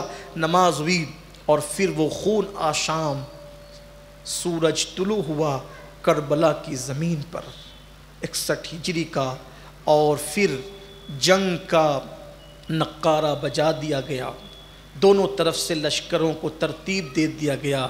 امام حسین کے لشکر کے علمبردار غازی عباس تھے، اسی لیے انہیں علمدار بھی کہا جاتا ہے۔ اور میمنہ پر دائیں طرف حضرت حبیب ابن مظاہر، یہ بہت خاص کردار ہے کربلا میں حضرت حبیب ابن مظاہر کا۔ یہ امام حسین کے بچپنے کے دوست ہیں حبیب ابن مظاہر، اور ان کی مزار کربلا شریف میں الگ ہے، شہیدوں سے الگ ہے، اور یہ صحابی رسول بھی ہیں، بچپنے کے دوست بھی ہیں، صحابی رسول بھی ہیں، مولائے کائنات کے شاگرد بھی ہیں، اور اللہ کے رسول ان سے بڑا پیار کرتے تھے، کہتے تھے یہ میرے حسین کا دوست ہے۔ حضرت حبیب ابن مظاہر، دائیں پر ان کو رکھا، بائیں پر جناب ظہیر کو رکھا، اور اس کے بعد علم دیا حضرت عباس کے ہاتھ میں، اور دونوں لشکر آمنے سامنے ہو گئے۔ بات طویل ہوتی ہے، لیکن اب امام علی مقام کا خطبہ میں تھوڑا سا آپ کے سامنے پڑھنا چاہتا ہوں، اور اس کے بعد پھر گفتگو آگے بڑھتی ہے۔ دراصل خطبے کو سننے کے بعد پتہ چلتا ہے کہ کربلا کا مقصد کیا ہے۔ جب دونوں لشکر آمنے سامنے ہو گئے، جنگ شروع ہونے لگی، تو امام پاک نے کیا کیا، جو وہ خیموں کے ارد گرد خندق کھدوا کر اس میں لکڑیاں ڈال کر آگ لگوا دی تاکہ دشمن پیچھے سے نہ آئے۔ شمر لعین نے کہا، حسین دنیا میں پہلے سے آگ جلا لی آپ نے؟ معاذ اللہ، جہنم کی آگ سے پہلے دنیا میں آگ جلا لی؟ تو حضرت مسلم بن اوسجا نے کہا، امام اجازت دیں، یہ ابھی اپنے نرغے میں ایک تیر چلاؤں گا تو ڈھیر ہو جائے گا۔ امام نے فرمایا، ابن اوسجا، جنگ ہمیں اپنی طرف سے شروع نہیں کرنا، اسے بکنے دو، یہ جہنمی کتے کو بکنے دو، ہم نے اپنی طرف سے جنگ شروع نہیں کرنا، ہم شروعات نہیں کریں گے، ان کے سر ہوگا خون کا پورا کے پورا جواب یہ دیں گے نا، انہیں بدلہ دینا ہے، انہیں جواب دیں، ہم شروعات نہیں کریں گے جنگ کی۔ اور اس کے بعد امام اونٹنی پر بیٹھے، اونٹنی پر بیٹھ کر اس وقت جب آپ خطبہ دینے کے لیے آئے تو آپ کے سر پہ رسول اللہ کا عمامہ تھا، آپ کے ہاتھ میں مولائے کائنات کی تلوار تھی۔ مورخ لکھتا ہے کہ آپ اونٹنی پر بیٹھ کر آئے اور دونوں لشکر کے بیچ میں کھڑے ہوئے، اور کھڑے ہو کر کے آپ نے حمد و صلات پڑھی، اور حمد و صلات کے بعد کہا، کوفے والو، شامیوں، جانتے ہو یہ عمامہ کس کا ہے؟ یہ رسول اللہ کا عمامہ ہے۔ انہوں نے کہا، آپ سچ کہتے ہیں، یہ تلوار علی کی ہے؟ کہا، آپ سچ کہتے ہیں۔ فرمایا، تمہیں پتہ ہے میں فاطمہ بنت پیمبر کا بیٹا نواس رسول ہوں، وہ چپ ہو گئے. فرمایا کہ کیا تمہیں نہیں پتا کہ میرے نانا نے کہا تھا کہ حسن اور حسین جنتی جوانوں کے سردار ہے اور اہل سنت کی آنکھ کی ٹھنڈک ہے؟ یہ نہیں کہا تھا میرے نانا نے؟ چپ ہو گئے. میں خود آیا ہوں. آپ فرماتے ہیں کہ میری فضیلت اللہ کے رسول نے بیان کی ہے اور میں نے اپنی ہوش سنبھالنے کے بعد اپنی زبان سے کبھی جھوٹ نہیں بولا. میں یہ سب باتیں سچ کر رہا ہوں. نبی کا نواسا ہوں, نبی کا ماما پہن کر آیا ہوں, ہاتھ میں ذوالفقار حیدری ہے, میں نبی کی بیٹی کا بیٹا ہوں. میری فضیلت میں میرے نانا نے حدیثیں بیان کی ہے. اور اگر تم کو ایسا لگتا ہے کہ میں صحیح نہیں کہہ رہا ہوں تو اس وقت تو حضرت جابر ابن عبداللہ انصاری زندہ ہے, ان سے پوچھو, انہوں نے سنا ہے اپنے کانوں سے. ابو سعید خدری موجود ہے, ان سے پوچھو, وہ تمہیں بتائیں گے. رسول اللہ کے جو صحابہ نے یہ فرامین سنے وہ موجود ہیں, وہ تمہیں بتائیں گے کہ میری فضیلت میرے نانا نے کیا بیان کی ہے. فرمایا میں خود تو نہیں آیا, اے فلاں بن فلاں موجود تھے, خط لکھنے والے سامنے موجود تھے. اے فلاں بن فلاں, بولو تم نے خط لکھا تھا کہ نہیں, تم نے خط لکھا تھا کہ نہیں, تم نے خط لکھا تھا کہ نہیں. نام لے لے کر اب تم جو ہے وہ پلٹ گئے. یہ فرمایا جب یہ بات آپ کرنے لگے تو خیمے سے عورتوں کے رونے کی آواز بلند ہوئی. آپ نے حضرت عباس کو بھیجا کہ جاؤ انہیں چپ کراؤ. جب خواتین چپ ہوئی تو آپ نے فرمایا مجھ سے کیوں لڑنا چاہتے ہو؟ کیا میرا خون تم پر حلال ہے؟ میں تمہارے نبی کا نواسا نہیں ہوں.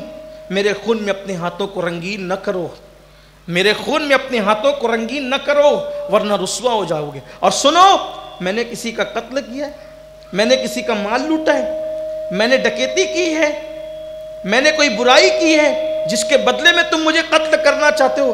امام یہ خطبہ دیتے رہے, وہ خاموش رہے. اور امام علی مقام نے جب بہت ساری باتیں کہی اور جب امام پاک نے باتیں کہی تو لوگوں پر اس کا یہ اثر ہوا کہ کچھ کوفی جو آئے تھے وہ رونے لگے.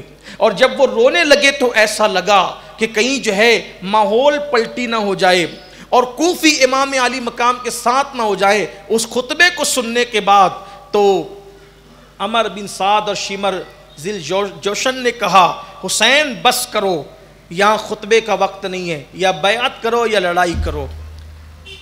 حضرت سید آل رسول نظمی علیہ رحمہ لکھتے ہیں اپنی کتاب ذبح عظیم میں کہ امام حسین نے فرمایا عمر بن سعد تو رے کی حکومت اور تہران کی حکومت کے لیے لڑنے کے لیے آیا ہے, یاد رکھنا تجھے رے کی حکومت کبھی نصیب نہیں ہوگی, اور رے کی حکومت تو دور کی بات ہے.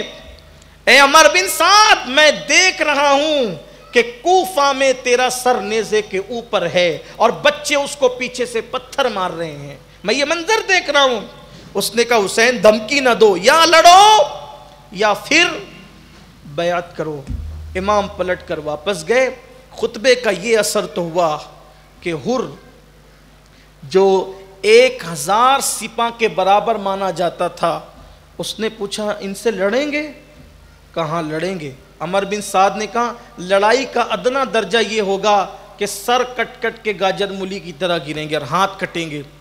حر پورا کانپ گیا, آل نبی سے جھگڑا ہوگا. اور پھر اس کے دوستوں نے کہا, صفوان نے, حر مجھ سے جب کوئی پوچھتا تھا کہ سب سے زیادہ بہادر کون ہے پورے کوفہ میں تو میں تیرا نام لیتا تھا, بڑی بڑی جنگوں میں تو نہیں کانپا, آج تو کانپ رہا ہے. تو حر نے کیا پیارا جواب دیا. حر نے کہا کانپنے کی وجہ یہ ہے کہ جنت اور جہنم کے درمیان بیچ میں کھڑا ہوں, جنت اور جہنم کے درمیان بیچ میں کھڑا ہوں. اب فیصلہ کرنا ہے کہ جنت میں جانا یا جہنم میں.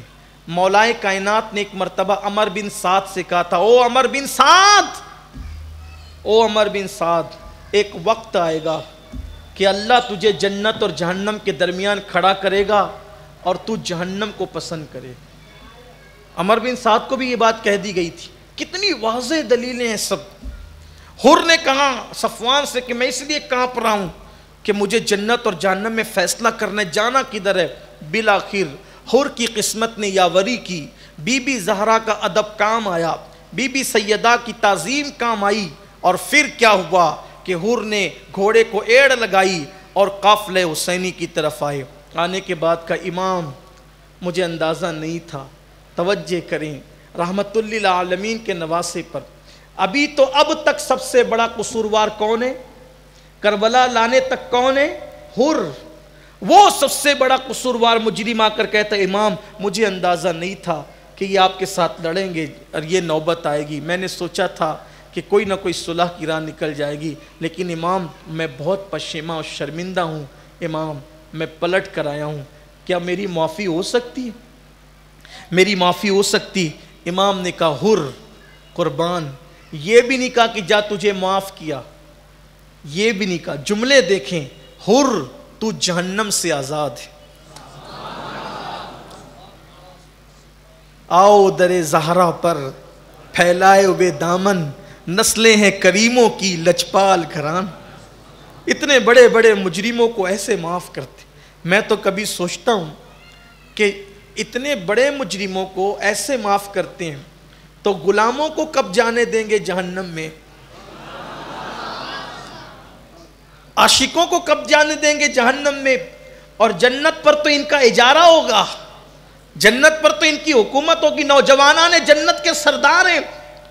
ان کے بابا اللہ کے رسول علیہ السلام نے فرمایا سب سے پہلے حوض کوثر پر جو مجھے ملے گا وہ میرا علی ملے گا. ان کی والدہ تمام عالمین کی جنتی عورتوں کی سردار ہیں. یہ وہ لوگ ہیں، لیکن سخی کیسے، کریم کیسے، داتا کیسے؟ اتنے بڑے مجرم کو یوں معاف کیا. اسی لیے تو اجمل سلطان پوری نے کہا اللہ ان کی مغفرت فرمائے، جب سے ملا ہے دامن آل رسول کا، جب سے ملا ہے دامن آل رسول کا، بے فکر ہو گیا ہوں شفاعت کی فکر سے. حر نے کہا معاف کرے سرکار. آپ نے فرمایا تو جہنم سے آزاد، جا تو جہنم سے آزاد. اب حر نکلے، انہوں نے بھی خطبہ دیا. اب حر کا خطبہ پڑھنے کا وقت نہیں. بالآخر حر کو امام نے واپس بلایا. جب واپس بلایا تو اب جنگ کا آغاز ہو گیا. جنگ میں سب سے پہلے جس کو شریک ہونے اور جانے کا شرف ملا وہ ذات حضرت سیدنا عبداللہ ابن عمیر کلبی کا. بنو کلب کے فرد تھے عبداللہ ابن عمیر. یہ کہتے ہیں کہ میں کوفہ کے مضافاتی علاقے میں رہتا تھا اور ابھی تک کہ میں کسی جنگ میں شریک نہیں ہوا تھا، تو میرا دل چاہتا تھا کہ میں مشرکوں کے ساتھ جنگ کروں گا. حضرت عبداللہ ابن عمیر کلبی مشرکوں کے ساتھ جہاد کروں گا. تو میں نے جب لشکر جاتے دیکھا تو میں نے لشکر والوں سے پوچھا کہاں کا ارادہ ہے؟ تو کہا حسین بن علی سے جنگ کرنے جا رہے ہیں. کہا کون حسین بن علی؟ تو وہ فاطمہ کا بیٹا. تو میں نے کہا یا اللہ یہ کلمہ پڑھ کے نبی کے نواسے سے جنگ کرنے جا رہے ہیں. تو انہوں نے کہا کہ میں نے اپنی بیوی سے گفتگو کی ام وہب اور کہا کہ یہ جا رہے ان سے جنگ کرنے، چلو ہم ان کی حمایت میں چلتے. بیوی تیار ہو گئی اور یہ آئے اور آنے کے بعد کا سرکار میں نے ایسا ایسا سنا تو میں حاضر ہو گیا کہ کیا میں آپ کی طرف سے لڑ سکتا ہوں؟ امام نے ان کو قبول فرمایا اور سب سے پہلے عبداللہ ابن عمیر کلبی کو میدان میں جانے کا شرف. یہ مقدر کی بات ہے، تقدیر کی بات ہے. سب سے پہلا شہید میدان کربلا کا حضرت سیدنا عبداللہ ابن عمیر کلبی ہے. وہ گئے اور تو سالم اور یسار یہ دونوں وہاں کے اس طرف سے زیاد اور ابن زیاد کے غلام تھے. یہ آئے تھے اس طرف سے لڑنے کے لیے. ایک ایک وار میں دونوں کو ڈھیر کیا. المختصر یہ کہ پھر اس کے بعد عبداللہ ابن عمیر کلبی کو شہید کیا گیا. ان کو شہید کیا. ان کی بیوی ان کے چہرے کا گرد و غبار صاف کر رہی تھی. شمر ذیل جوشن بدبخت نے کہا کہ اس کے بھی سر پہ پتھر مارو. ایسا زور کا وار کیا کہ اس بی بی کا سر پاش پاش ہو گیا. اس کے بعد ایک دولہے کی داستان اور گفتگو مکمل کی جاتی ہے، کل تک کے لیے موقوف کی جاتی ہے کہ 17 دن کا دولہا، صرف 17 دن حضرت وہب رضی اللہ تعالی، یہ حضرت وہب کی شادی کو صرف 17 دن ہوئے تھے. ان کی امی کو پتہ چلا، ان کی ماں نے ان سے کہا بیٹا سیدہ کا لال، سیدہ کا چاند ظلم کی بدلیوں میں گھر گیا ہے. آج میں چاہتی ہوں کہ چل ہم سب ان کے قدموں پہ قربان ہو جائیں۔ شادی کو صرف 17 دن ہوئے تھے، جب بیٹے نے سنا تو ماں کی خوشی کے لیے بیوی کو ساتھ لے کر بارگاہ میں آئے، اور آنے کے بعد بوڑھی ماں نے 17 دن کے دولہے کو پیش کر کے کہا، اے بی بی زہرا کے لال، زندگی کی کمائی لے کر آئی ہوں، اس کو قبول کر لیں۔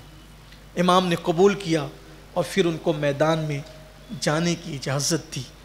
جناب وہب جو صرف 17 دن کا دولہا تھا، وہ گئے اور لڑے، اور لڑنے کے بعد آپ نے جام شہادت نوش کیا۔ جب جام شہادت نوش کیا، ان کی گردن اڑائی گئی تھی۔ جب گردن اڑائی گئی تھی تو وہ گردن اڑی تو بوڑھی ماں، خواتین بھی سن رہی۔ مجھے پتہ چلا ہے، مجھے معلوم ہوا ہے، کل احباب نے بتایا کہ 78 ملکوں میں لوگ دیکھ رہے تھے یہ گفتگو، تو میری آواز جہاں تک پہنچ رہی ہے میں سب کی توجہ چاہتا ہوں کہ بوڑھی ماں، عورتیں خاص طور پہ توجہ، جب 17 دن کے دولہے کا سر، جوان بیٹے کا سر کٹ کے ارض کربلا پر گرا تو بوڑھی ماں نے اس سر کو اٹھایا اور اٹھا کر سینے سے لگایا، اور سینے سے لگا کر کے چوما، اور پھر کہتی ہے اللہ تیرا شکر ہے کہ بی بی زہرا کی بارگاہ میں سرخ روح ہو گئی۔ یہ قربانی تھی۔ میں یہاں اپنی خواتین سے، ماں اور بہنوں سے کہنا چاہتا ہوں کہ کربلا کو صرف شربت اور کھچڑے پر محدود مت کرو۔ یقیناً کھچڑا اور شربت ہم بناتے رہیں گے اور یہ سعادت ہے ہمارے لیے، لیکن ہمارے گھروں کے اندر جو اسلام کے خلاف کام ہوتا ہے، ذرا دیکھو کتنی بڑی قربانی دی گئی ہے اسلام کے لیے، دین بچانے کے لیے قربانی کتنی بڑی دی گئی ہے۔ 17 دن کا دولہا کس کو کہتے ہیں؟ 17 دن کے دولہے کا حال کیا ہوتا ہے؟ اور ابھی آپ سنیں گے کہ کیا کیا قربانی دی گئی۔ ان قربانی کو محسوس کرو، صرف رسمن نہ سنو، حقیقتاً اپنے دل میں وہ درد پیدا کرو دین کے لیے۔ وہ 17 دن کا دولہا جو جوان بیٹا تھا، بوڑھی ماں نے اپنے بیٹے کا سینہ، اپنے بیٹے کا سر سینے سے لگا کے کہا کہ اللہ تیرا شکر ہے میں فاطمۃ الزہرا کی بارگاہ میں سرخ روح ہو گئی۔ اور پھر امام کے پاس آ کر کہنے لگی، امام میرے بیٹے کی قربانی قبول کر لیں اور سفارش کریں آپ کے نانا کی بارگاہ میں یہ قربانی قبول ہونے کے لیے۔ اور 17 دن کی دلہن جو بیوہ ہو گئی تھی، 17 دن کی دلہن جو بیوہ ہو گئی تھی، اس ماں نے اپنی بہو کے گود میں کٹا ہوا سر دیا، وہ دلہن تاب نہ لا سکی، چیخ ماری اور ہمیشہ کے لیے اپنے شوہر کے ساتھ وہ بھی دنیا سے رخصت ہو گئی۔ ایک دوسرا دولہا جس کی شادی کو ابھی چند دن گزرے تھے، جناب ہلال، یہ تاریخ آپ کے ساتھ، شادی ہو چکی تھی، چند دن گزرے تھے حضرت ہلال کے۔ بیوی سے کہا پتہ چلا ہے کہ شہزادے رسول اس وقت جو ہے وہ کربلا میں ہیں، چلو چلتے ہیں اور ان کے قدموں پہ جان دے دیتے ہیں۔ بیوی نے کہا کہ آپ نے تو اس کا ذکر کیا ہے جس کے نام پہ جان دینے کی ارمان ہمارے دلوں کے اندر بچپنے سے پرورش پا رہے ہیں، لیکن چلیں گے مگر ایک شرط ہے کہ جیسے جنگ میں اکیلے جا رہے ہو لڑنے کے لیے، ویسے جنت میں اکیلے مت جانا۔ جب مولا حسین کے ساتھ جا رہے ہوں گے تو میرا بھی ہاتھ پکڑ لینا۔ دونوں دولہا دلہن میاں بیوی امام کے پاس آئے اور آ کر کے انہوں نے اجازت چاہی، حضرت ہلال نے، مولا نے اجازت دے دی، قبول کر لیا۔ بیوی نے ہاتھ پکڑ لیا شوہر کا، کہا امام آپ تو مالک جنت کے شہزادے ہیں، آپ وعدہ کر لیں کہ یہ اکیلے جا رہے ہیں لڑنے کے لیے، میں نہیں لڑ سکتی، مجھ پہ جہاد نہیں، لیکن جب یہ جنت میں جائیں گے تو اکیلے نہیں بلکہ مجھے ساتھ لے جائیں گے۔ امام نے فرمایا ضمانت دیتے ہیں کہ یہ تمہیں جنت ساتھ لے جائیں گے۔ اور جناب ہلال لڑے اور لڑتے لڑتے وہ بھی شہید ہو گئے۔ انہوں نے بھی جام شہادت نوش فرمایا، اور جب انہوں نے جام شہادت نوش فرمایا تو بیوی آگے بڑھی اور اس نے بھی لڑنے کی کوشش کی، امام نے ان کو منع فرما دیا۔ یہاں تک کہ کربلا کی داستان ہمارا وقت تو چونکہ ہو گیا ہے، اس لیے میں نے بات، بلکہ 10 منٹ آج زیادہ بھی ہو گئے، میں نے بات مکمل کر دی۔ اب کل شب عاشور ہوگی، اللہ نے توفیق دی اور وقت میں برکت رہی اور آپ کی ہمت سلامت رہی تو کل ساری شہادتیں اللہ کی توفیق سے پڑھ دی جائے گی۔ اللہ تعالی ہم سب کی اس حاضری کو قبول فرما لے۔ اللہ جب تک زندہ رہے ہماری آل اولاد سلامت رہے اور نبی اور آل نبی کی محبت کے ساتھ سلامت رہے، عشق رسول اور عشق اہل بیت کے ساتھ سلامت رہے، تعظیم صحابہ اور محبت اہل بیت کے ساتھ اللہ ہماری نسلوں کو قیامت تک دوام عطا فرمائیں۔ محبت سے پوری دنیا بھر میں جو لوگ سن رہے ہیں، اللہ بی بی زہرا کے لالوں کے صدقے سب کی ہر مصیبت کو دور کرے، سب کی بلاؤں کو دور کرے، سب کی پریشانیوں کو دور کرے۔ زہرا کے لال کے غم میں رونے والوں کو اللہ دنیا اور آخرت کے ہر غم سے محفوظ فرما لے۔ اللہ ہم سب کو نبی اور آل نبی کے غم کے سوا دونوں جہان کے غموں سے نجات عطا فرمائیں۔ جن کی روزیاں تنگ ہے اللہ سب کی روزے میں برکت دے دے، جو بے اولاد ہے کربلا والوں کے صدقے اللہ سب کو اولاد دے دے، جن کی تقدیریں جو ہے وہ تقدیروں پہ لوگ روتے ہیں اللہ سب کے سوئے مقدر کو بیدار کر دے، اور اللہ ہم سب کو ایمان پر زندہ رکھے، ایمان پر موت عطا فرمائے۔ بالخصوص سنی دعوت اسلامی جو آپ کی اور ہم سب کی تحریک ہے، اللہ تبارک و تعالی اس تحریک کو دوام عطا کرے، اس تحریک کے منصوبوں میں جو منصوبے اللہ سب کو کامیابی کے ساتھ ہمکنار فرمائے۔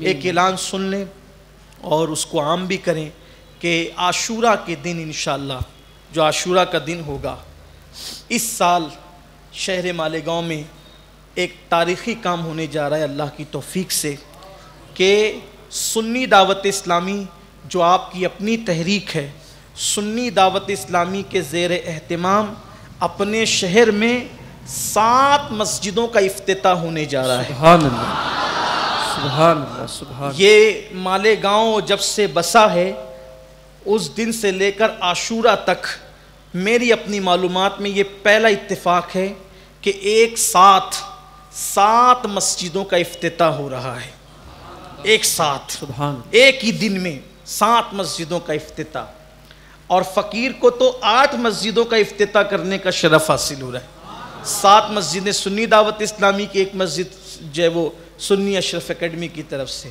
یعنی 8 مسجدوں کا افتتاح ہوگا انشاءاللہ۔ 7 مسجدیں جس میں سے سنی دعوت اسلامی نے تعمیر کی ہے۔ اللہ تعالیٰ وقف کرنے والوں کو جزائے خیر دے۔ اپنا مشن یہ ہے جو نئے نئے محلے بنتے ہیں غریب بستی میں، وہاں پر مسجد تعمیر کی جائے تاکہ نماز پڑھنے کے لیے آسانی ہو۔ تو انشاءاللہ تبارک و تعالیٰ 7 مسجدوں کا افتتاح ہو رہا ہے۔